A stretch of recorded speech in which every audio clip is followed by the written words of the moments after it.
ইসলাম ধর্মের লাশ দাফনের কিছু নিয়ম কানুন আছে, কিন্তু দেশ বা জাতিভেদে সেই নিয়মের কিছু পার্থক্য লক্ষ্য করা যায়। তবে কেউ যদি কোনো জায়গার নিয়মে ভুল করে তবে কি হয়, আর সেটাই আজকে আমরা জানবো এই মুভির এক্সপ্লেনেশন থেকে। মুভির ঘটনাটি ইন্দোনেশিয়ার ছোট্ট একটি গ্রামের, যেখানে লাশ দাফনের ভুলের কারণে ঘটতে শুরু করেছিল ভয়ঙ্কর সব ঘটনা। কবর থেকে উঠে আসতে শুরু করে সকল লাশ। কিন্তু কি ছিল সেই ভুলের কারণ, আর কেনই বা সেই লাশগুলো কবর থেকে উঠে এসেছিল, আর সেই গ্রামের সকল মানুষকে সেই লাশগুলো হত্যা করতে শুরু করেছিল, তা সবকিছুই আমরা আজকের এই মুভিটি থেকে জানতে পারবো। তাই আপনাদের কাছে অনুরোধ রইল পুরো এক্সপ্লেনেশনটি দেখার জন্য। তো চলুন বন্ধুরা, দেরি না করে আজকের মুভি এক্সপ্লেনেশন শুরু করা যাক। মুভির শুরুতে আমরা অং নামের একজনকে কবর খুঁড়তে দেখি। কবর খুঁড়ে সে একটি লাশ কবরের ভেতরে ফেলে দেয়। তখন আমরা লক্ষ্য করি লাশের গায়ে ছিল ছোপ ছোপ রক্তের দাগ, আর তার মুখেও ছিল বীভৎস কিছু রকমের ঘা। সেই লাশটিকে কবর দেওয়ার পর অং সেই কবরের সামনে একটি স্টোন বসিয়ে দেয়। এরপর পাশের কবরের উপরে বসে সে জোরে শীষ বাজাতে শুরু করে, আর তার শীষ বাজানো শুনে গ্রামের অন্যরাও তার সাথে সাথে শীষ বাজাতে শুরু করে। আর তখন আমরা দেখতে পাই অং এর পায়ে ঠিক একই রকমের ঘা, যেই ঘাগুলো সেই লাশটির মুখের উপরে ছিল। এরপর ক্যামেরা জুম আউট হলে দেখা যায় সেখানে আরো অনেকগুলো লাশ পড়ে আছে, আর সেই লাশগুলোর উপরেও সেই একই রকমের রক্তের ছোপ ছোপ দাগ ছিল। সম্ভবত এই গ্রামে কোনো একটা রোগ ছড়িয়ে পড়েছে, যার কারণে এই গ্রামের একের পর এক মানুষ মারা যাচ্ছে। এই ঘটনার কিছুদিন পর এখানে 3জন মেডিকেল অফিসারকে পাঠানো হয়। তাদের নাম গেমডিস, পুপুত আর মিলা। ইউসুফ নামের একজন তাদেরকে এই গ্রামে নিয়ে এসেছে। এরপর আমরা এখানে আরো 2জন লোকের সাথে পরিচিত হই। তাদের নাম হলো দেন অ্যান্ড সেফ। এই 2জন পেশায় ছিল গোরখোদক। আসলে এখানে অং অসুস্থ হবার কারণে তাদেরকে ভাড়া করে এই গ্রামে আনা হয়েছে। এরপর ইউসুফ সেই 5জনকে নিয়ে নদী পার হয়। এবার তাদেরকে ঘন জঙ্গল পাড়ি দিয়ে সেই গ্রামে প্রবেশ করতে হবে। আর তখন তারা হাঁটার সময় পুপুতের পায়ে চোট লাগে, আর এজন্য সবাই তখন কিছুক্ষণ সেখানে বসে বিশ্রাম নেয়। তখন তারা লক্ষ্য করে জঙ্গলের গাছে কিছু বিভিন্ন রকমের আজব জিনিস ঝোলানো ছিল, আর তার বেশিরভাগই ছিল কাঠ আর পশুর হাড় দিয়ে বানানো। ইউসুফকে তারা এই ব্যাপারে জিজ্ঞেস করলে তখন ইউসুফ বলে সে এই ব্যাপারে কিছুই জানে না। সে নিজেও এগুলোকে অনেক বছর ধরে এভাবেই দেখে আসছে। এরপর তারা আবারও যাত্রা শুরু করে, আর কিছুক্ষণ হাঁটার পর তারা সেই গ্রামের ভিতরে প্রবেশ করে। আর এখানে আমরা জানতে পারি রোগের ভয়ে গ্রামের অর্ধেক মানুষ এখান থেকে পালিয়ে গিয়েছে, আর যারা এখনো এই গ্রামে আসছে তাদের বেশিরভাগ মানুষই খুবই অসুস্থ। আর এখন পর্যন্ত এই গ্রামে বহু মানুষ মারা গিয়েছে। আর তখন তারা ভেতরে প্রবেশ করার সময় মিলা তখন নোটিস করে গ্রামের কিছু বাড়িতে ক্রস দেয়া। তখন এ ব্যাপারে মিলা ইসুফকে জিজ্ঞেস করলে সে তখন বলে যে সকল বাড়িগুলোতে ক্রস মার্ক করা আছে এই সকল বাড়ির একজন সদস্য আর বেঁচে নেই, তারা এই মহামারীর কারণে মারা গিয়েছে। এরপর ইউসুফ তাদের সবাইকে সেই গ্রামের হাসপাতালটিতে নিয়ে আসে, আর হাসপাতালে গিয়ে তারা ভীষণ অবাক হয়ে যায়, কারণ এই মহামারীর কারণে হাসপাতালে প্রচুর রোগী ভর্তি ছিল। এরপর গেন্ডিস একজন রোগীকে ধরতে গেলে ইউসুফ তখন তাকে নিষেধ করে। তখন সে তাকে বলে এই রোগটি স্পর্শের মাধ্যমে ছড়াচ্ছে, তাই সে রোগীদের ছুঁয়ে দেখতে নিষেধ করে। ঠিক তখনই আমরা হাসপাতালের একটি বেডে অংকে দেখতে পাই। তার অবস্থাও এখন ভীষণ খারাপ। সেও এখন এই রোগে আক্রান্ত হয়েছে। সে এখানে ভালোভাবে কথা বলতে পারছিল না। অং তাদেরকে কিছু একটা বলার চেষ্টা করছিল, কিন্তু এর আগে ইউসুফ তাদেরকে পাশের একটি ঘরে নিয়ে আসে, আর এই ঘরের ভিতরে রাখা ছিল সারি সারি লাশ। আর এই ঘরের ভিতরে এতগুলো লাশ দেখে সবাই ভীষণ হতবাক হয়ে যায়। আর এখানে আমরা জানতে পারি অং অসুস্থ বলে এই লাশগুলোকে এখনো কবর দেওয়া হয়নি। এরপর ইউসুফ মিলাদেরকে তাদের রুম দেখিয়ে দেয়। তাদের থাকার জন্য হাসপাতালের পাশেই একটি ঘর দেওয়া হয়েছে। এখানে সেফ ভেবেছিল হয়তো মেয়েদের পাশে তাদেরকে থাকতে দেওয়া হবে, কিন্তু ইউসুফ তাদেরকে কবরস্থানের পাশে অং এর পুরনো ঘরটাতে থাকতে দেয়। আর সেখানে কবর কিভাবে দিতে হয় এই নিয়ে একটি বই ছিল, আর বইয়ের পিছনে লেখা ছিল ছোট্ট একটি নোট, কিন্তু তারা সেই বইটিকে ভালোভাবে পড়ে দেখে না। অন্যদিকে পুপুত ব্যাগ থেকে জিনিসপত্র বের করছিল, তখন তার চোখ পড়ে ঘরের একটি কোণে মেলে রাখা ছাতার দিকে। এরপর সে ছাতাটা বন্ধ করে একদিকে রেখে দেয়। এমন সময় মিলা সেখানে আসে। এই ধরনের ভাইরাস রোগ সে আগে কখনোই দেখেনি।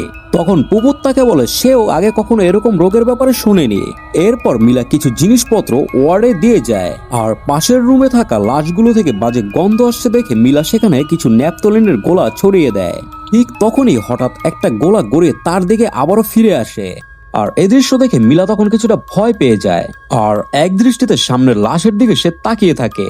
মিলা তখন লক্ষ্য করে লাশের কাপড়টা হালকা নড়াচড়া করছে, আর এই জন্য সে আরো বেশি ভয় পেয়ে যায়। এরপর কাপড়ের ভেতর থেকে দেখা যায় একটি ইঁদুর মাথা বের করে আসে। এরপর মিলা ভয়ে দ্রুত সেখান থেকে বের হয়ে আসে। এরপর রাতের বেলা সেফ আর দেন মিলে কিছু লাশ কবর দেয়, আর ঠিক তখনই গ্রামের কিছু লোকেরা আগের মতো শীষ বাজাচ্ছিল। আর এই সকল বিষয় সেফ আর দেন কিছুই বুঝতে পারছিল না। ঠিক ওই রাতে গ্রামে আরেকজন লোক মারা যায়। তার লাশটি নিয়ে যাওয়ার পর গ্রামের একজন তার ঘরে ক্রস চিহ্ন এঁকে দেয়।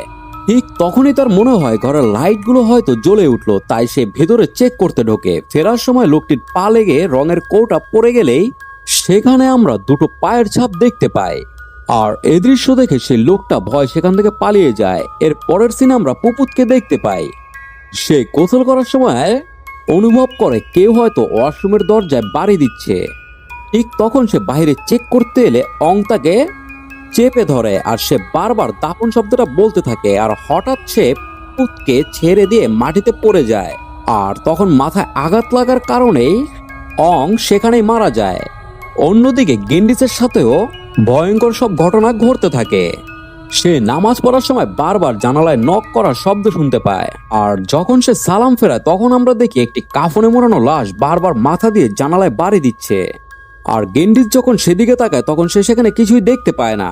এরপর সে হিজাব খোলার সময় সেই শয়তানটা তার সামনে চলে আসে, আর এই জন্য সে দ্রুত সেই হিজাবটিকে খুলে ফেলে, কিন্তু সেখানে সে কিছুই দেখতে পায় না।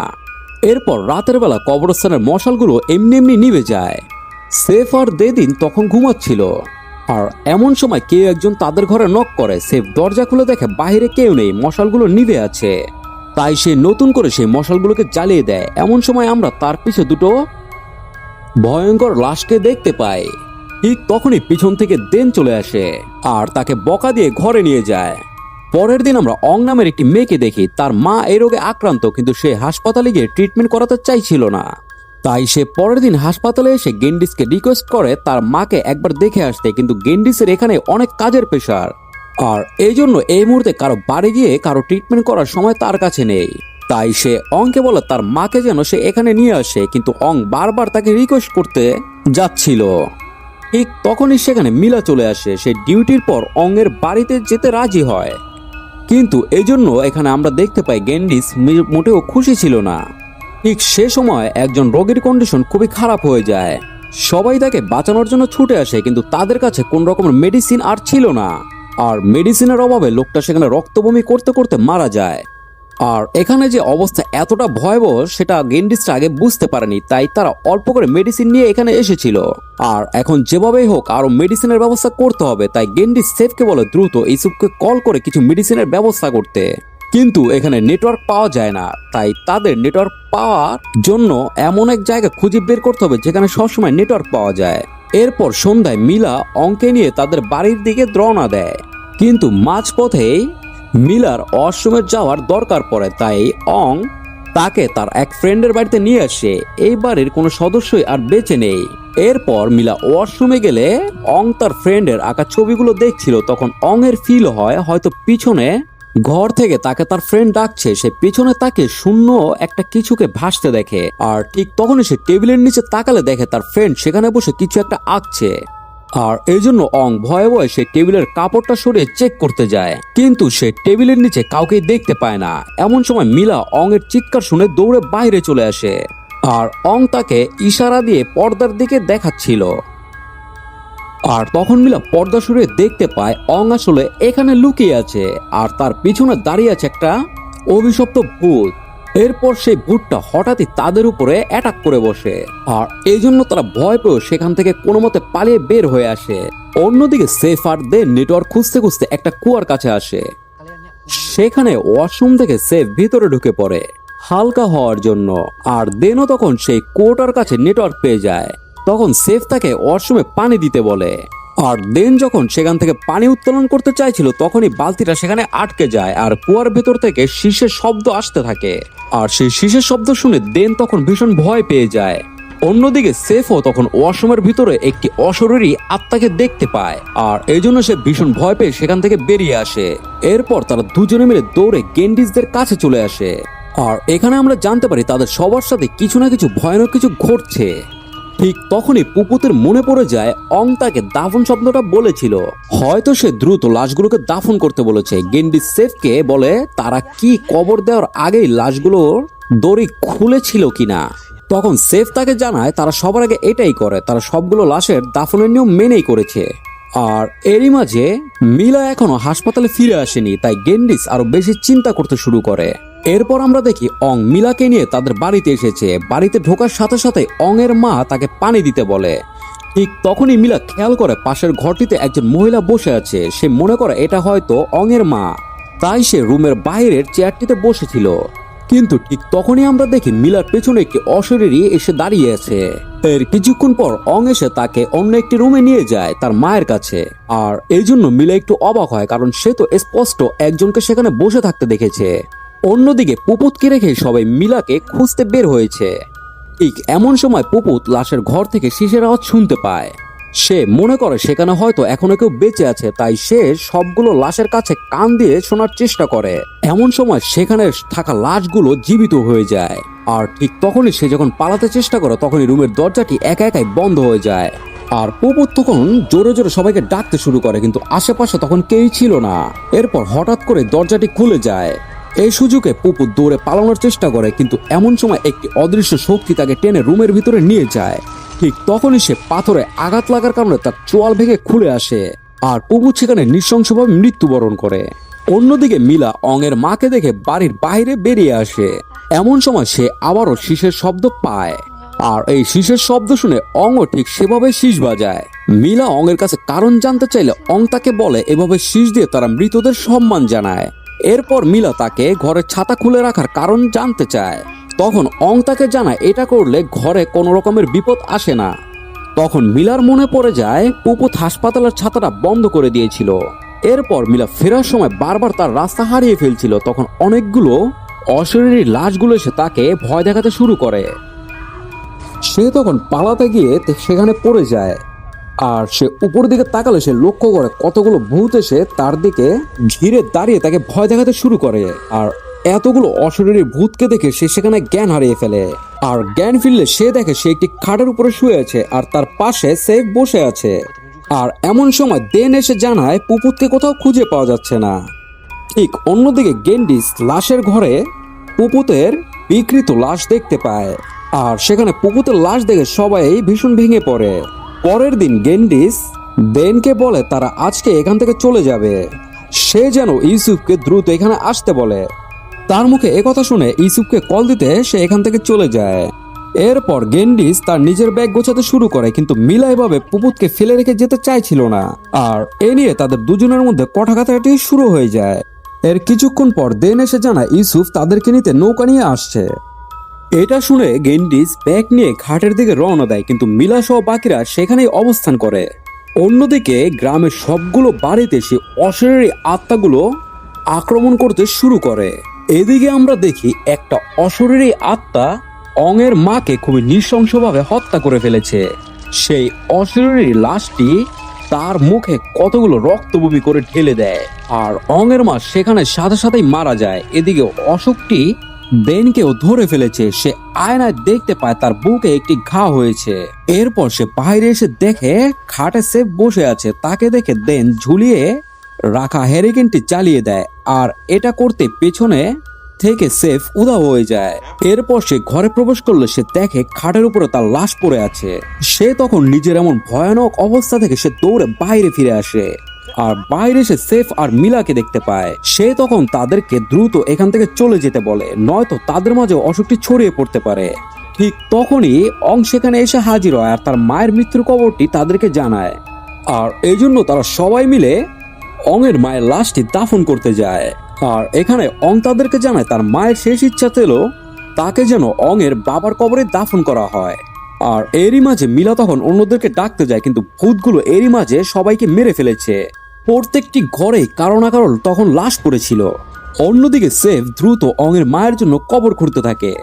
আর তখন সে কিছুটা অদ্ভুত জিনিস এখানে লক্ষ্য করে।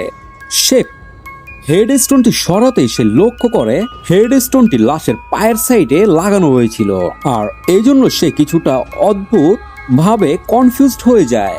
অন্যদিকে দেন কুয়ার উপরে বসে নেটওয়ার্ক ধরার চেষ্টা করছিল। একটা সময় সে নেটওয়ার্ক পেয়ে যায়, তখন সে ইসুফকে কল করে তাদেরকে নিতে আসতে বলে। কিন্তু বাইরে প্রচুর বৃষ্টি হওয়ার কারণে ইসুফ জানিয়ে দেয় সে রাতে আসতে পারবে না, সে কাল সকালে এসে তাদেরকে সেখান থেকে নিয়ে যাবে। এরপর আমরা গেন্ডিসকে দেখতে পাই, সে এখনো জঙ্গলের ভিতরে ঘুরে বেড়াচ্ছে। আর ইসুফ তো আগামীকাল সকালে আসবে, তার মানে আজকে কেউ তাকে নিতে আসার কথাই ছিল না। এমন সময় পুপুতের অশরীরী আত্মা তাকে ভয় দেখাতে শুরু করে। আর এই দৃশ্য দেখে সে ভয়ে দৌড়ে জঙ্গলের অন্যদিকে চলে যায়। এইদিকে দেন আবারও ইসুফকে কল দেয়। ঠিক তখনই কুয়োর ভিতর থেকে একটি অশরীরী আত্মা এসে তাকে টেনে কুয়োর ভিতরে নিয়ে যায়। অন্যদিকে সেফ কিছু বুঝতে না পারে পাশের আরেকটি কবর খুঁড়ে দেখে, সেখানেও হেডস্টোন পায়ের কাছে বসানো ছিল। আর এই জন্য সে দৌড়ে ঘরে গিয়ে অংয়ের সেই বইটি পড়তে শুরু করে। আর সেই বইটি পড়ে সে বুঝতে পারে এই গ্রামের নিয়ম হলো হেডস্টোন সবসময় পায়ের দিকে দেয়া হয়। কিন্তু দেন আর সেফ এখন পর্যন্ত যতগুলো কবর দিয়েছিল সবগুলোর হেডস্টোন গুলো মাথার কাছে বসিয়েছিল। আর এই কারণে হয়তো এই গ্রামের লাশগুলো আবারও জীবিত হয়ে উঠেছে। ঠিক সেই সময় মিলা আর অং তাকে ডাকতে ডাকতে সেই ঘরের ভিতরে চলে আসে। তখন সেফ মিলাকে বলে, এই গ্রামের নিয়ম কানুন একদম পুরোপুরি উল্টো। আমরা যেগুলোকে অশুভ মানি সেগুলো এই গ্রামে শুভ হিসেবে বিবেচনা করা হয়। ঠিক তখনই মিলার ছাতা খুলে রাখার কথাটি মনে পড়ে যায়। অন্যদিকে এসব কথার মাঝে অং তাদের থেকে আলাদা হয়ে যায়। সে তার বাবা মায়ের ডাকে সেদিকে হাঁটতে শুরু করে। আর তাকে খুঁজতে গিয়ে এখানে সেফ আর মিলাও আলাদা হয়ে যায়। মিলা কুয়ার কাছে দেনের ফোন খুঁজে পায়। তখন আমরা দেখতে পাই কুয়ার ভিতরে তার লাশটি পড়েছিল। আরেকদিকে সেফ অং এর চিৎকার শুনে তার কাছে যায়। এরপর তাকে নিয়ে একটা ঘরে ঢুকে খাটের নিচে লুকিয়ে পড়ে। কিন্তু তখন একটি লাশ এসে তাদেরকে ভয় দেখাচ্ছিল আর তাদেরকে ধরেই ফেলবে। তখন সেফ আর অং সেই ঘর থেকে দৌড়ে বেরিয়ে আসে। কিন্তু অং কখনো এই গ্রামের বাইরে যায়নি বলে সে ভীষণ ভয় পাচ্ছিল। কিন্তু গ্রামে একসাথে এতগুলো কাফনে বাঁধা লাশ দেখে তারা তখন তাকে গ্রাম থেকে বের করতে রাজি হয়ে যায়। এরপর তারা সবাই মিলে ঘাটের দিকে যেতে শুরু করে। ঠিক এমন সময় একটি অশরীরী আত্মা এসে সেফের পা ধরে টেনে কবরের দিকে নিয়ে যায়। মিলা তখন সেফকে টেনে তোলার খুব চেষ্টা করছিল, কিন্তু মিলা তাকে কোনোভাবে সেখান থেকে টেনে তুলতে পারছিল না। ঠিক তখনই সেফ তাদেরকে বলে বইয়ের পিছনে রাখা নোটটি পড়তে, যেটা মূলত ছিল একটি স্পেল। আর এর সাথে সাথে হঠাৎই সেই ভূতগুলো তাকে টেনে কবরের নিচে নিয়ে যায় আর তাকে সকল ভূতগুলো চেপে ধরে। ঠিক তখনই অং দ্রুত বইটা নিয়ে এসে সেই মন্ত্রটা পড়তে শুরু করে। আর এর সাথে সাথে সেই সকল আত্মাগুলো হাওয়ায় মিলিয়ে যায়। আর এখানে আমরা দেখতে পাই সেফ এখনো বেঁচে আছে। আর সে আস্তে আস্তে কবর থেকে উঠে আসে। ততক্ষণে ভোর হয়ে এসেছিল। আর এর কিছুক্ষণ পরে ইসুফও সেখানে চলে আসে। এরপর তারা নৌকায় করে সেই গ্রাম থেকে বেরিয়ে যাচ্ছিল। তখন মিলা নৌকায় একটি লেখা দেখতে পায়। আর সে লেখার মানে ইসুফকে সে জিজ্ঞেস করে। তখন ইউসুফ বলে এখানের লেখাটির অর্থ হচ্ছে প্রতিটি স্থানেরই নিজের কিছু নিয়ম আছে। এর ঘটনার কিছুদিন পর সেখানে একটি উদ্ধারকারী টিম আসে। তারা তখন জঙ্গলের ভিতরে গেন্ডিসকে পাগল অবস্থায় খুঁজে পায়। আর এখানে এই মুভিটির গল্প শেষ হয়। তো বন্ধুরা, কেমন লাগলো আমাদের আজকের এই মুভির এক্সপ্লেনেশনটি অবশ্যই কমেন্ট করে জানিও। দেখা হবে পরবর্তী অন্য কোনো হরর মুভির এক্সপ্লেনেশন নিয়ে। সেই পর্যন্ত ভালো থাকো, সুস্থ থাকো। আল্লাহ হাফেজ।